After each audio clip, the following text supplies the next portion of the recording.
اوصاف بیان کیے گئے ہیں۔ سب سے پہلا وصف یہ ہے کہ وہ مسلمان ہیں، یعنی اللہ تعالیٰ کا حکم بجا لانے والے ہیں۔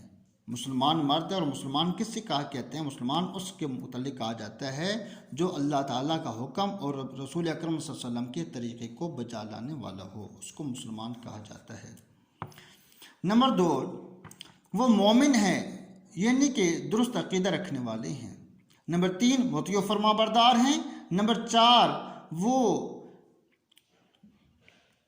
اپنے قول و فعل میں سچے ہیں، دیانتدار ہیں۔ نمبر 5، صبر کرنے والے ہیں۔ نمبر 6، وہ عاجزی اختیار کرنے والے ہیں، یعنی کہ ڈرنے والے ہیں۔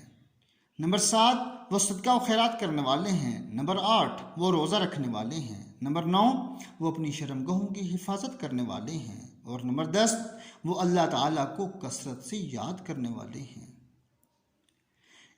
یہ سوال 2 حصوں پر مشتمل تھا، اور اس کا دوسرا حصہ یہ تھا کہ اور ان کے لیے انہیں کس اجر کی نوید سنائی گئی ہے، اور اس کا جواب یہ ہے کہ ایسے مسلمان مردوں اور عورتوں کے لیے اللہ تعالیٰ کے ہاں بخشش اور بہت بڑا اجر ہے۔ سوال نمبر 2، اللہ اور اس کے رسول صلی اللہ علیہ وسلم کے فیصلوں کے بارے میں اہل ایمان کا کیا طرز عمل ہونا چاہیے؟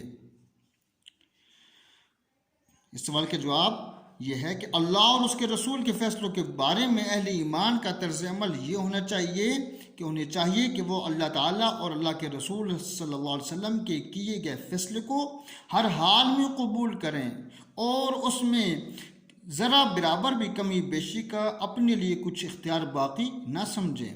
کیوں کہ اگر اس میں وہ اپنے اختیار باقی سمجھیں گے تو وہی سمجھ لیں کہ وہ اللہ اور اس کے رسول کی اطاعت سے وہ کنارہ کشی اختیار کر رہے ہیں۔ تو دوسرے الفاظ میں ہم یہ بھی کہہ سکتے ہیں کہ اس کے لیے لفظ مسلمان کا استعمال کرنا مشکل ہو جاتا ہے۔ مسلمان تو ایسے شخص کے لیے استعمال کیا جاتا ہے جو ہر حال میں دل چاہے یا نہ چاہے اللہ تعالیٰ کے حکم اور اللہ تعالیٰ کے رسول صلی اللہ علیہ وسلم کے طریقے کو اپنانے والا ہوتا ہے۔ اگلا سوال ہے السوال الثالث، اس سبق میں حضرت زید رضی اللہ تعالیٰ عنہ کے بارے میں جو باتیں بیان کی گئی ہیں ان کی وضاحت کریں۔ عزیز طلبہ، آیت نمبر 37 میں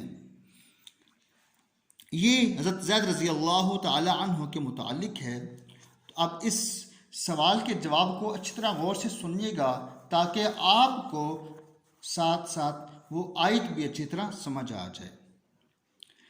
اس آیت میں سوال یہ ہے کہ حضرت زید کے بارے میں جو باتیں بیان کی گئی ان کی وضاحت کریں۔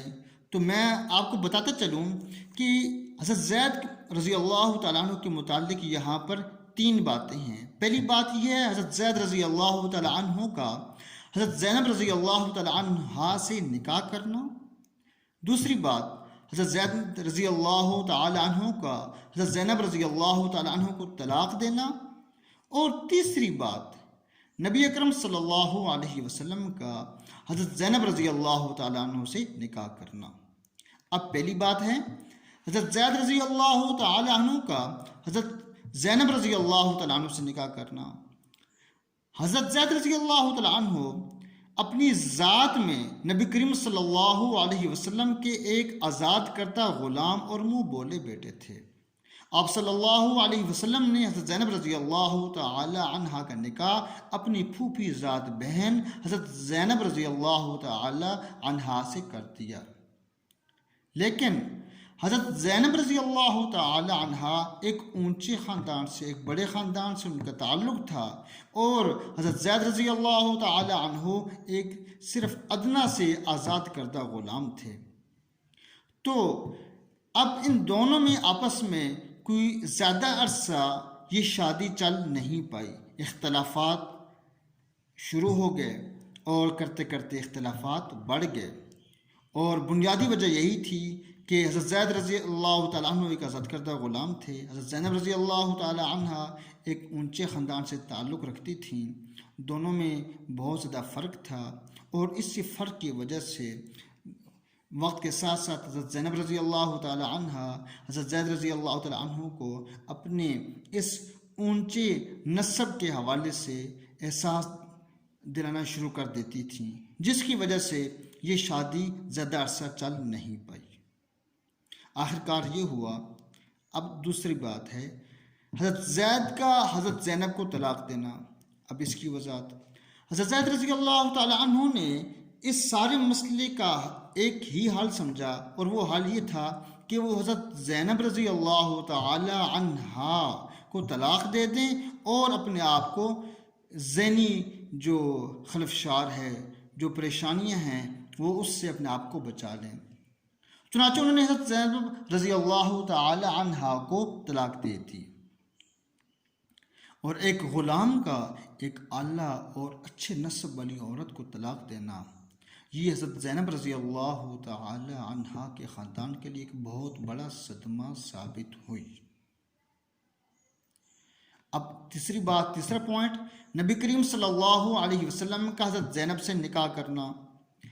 پھر حضرت زید رضی اللہ تعالی عنہ کے طلاق کے بعد اللہ تعالیٰ کی مشیت، اللہ تعالیٰ کی چاہت، اللہ تعالیٰ کا حکم یہ تھا، اور اللہ تعالیٰ نے اپنے اس حکم کے ذریعے حضرت زینب رضی اللہ تعالی عنہا کا نکاح رسول اکرم صلی اللہ علیہ وسلم سے کر دیا۔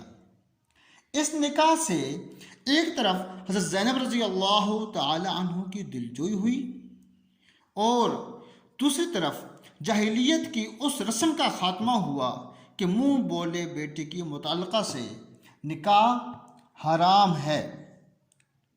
آپ صلی اللہ علیہ وسلم کے اس نکاح کی بدولت جاہلیت کی جو یہ رسم تھی کہ اپنے منہ بولے بیٹے کی متعلقہ سے نکاح نہیں کیا جاتا تھا، اس رسم کا ہمیشہ کے لیے قلقمہ ہو گیا، یہ رسم ہمیشہ کے لیے ختم ہو گئی۔ عزیز طلبہ، امید کرتا ہوں آپ کو اچھی طرح یہ سب کچھ سمجھ آ چکا ہوگا۔ آپ نے ان الفاظ کے معنی اور مشقی سوالات کے جوابات اچھی طرح سکول کی طرف سے دی گئی چارٹر کے اوپر آج کی ڈیٹ کے ساتھ صاف اور خوبصورت انداز میں تحریر کرنے ہیں۔